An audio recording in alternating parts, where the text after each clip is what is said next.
Welcome. In this short video, we'll walk you through the NC Flood Resiliency Blueprint Tools Community Capacity Assessment.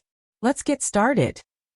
The Community Capacity Assessment uses information provided by local governments that participate in the hazard mitigation planning process.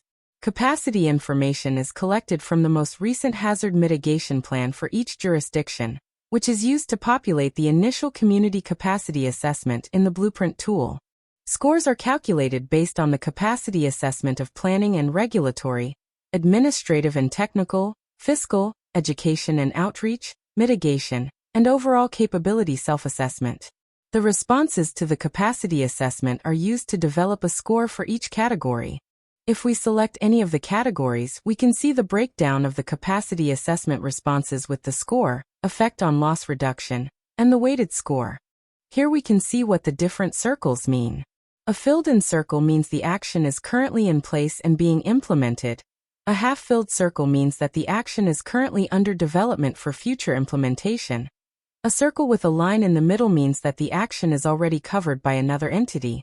And a blank circle means that the action is not in place or is not included.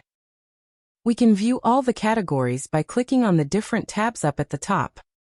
Users with assigned roles in a community can make changes in the responses and edit the capacity assessment details. We can adjust responses by selecting Edit Assessment in the bottom right corner of the window. After adjusting the response, we will select Save and Close to save all changes. That's it. You've just learned how to view and edit the capacity assessment in the NC Flood Resiliency Blueprint tool. For more help, visit youtube.com/@ncdeq.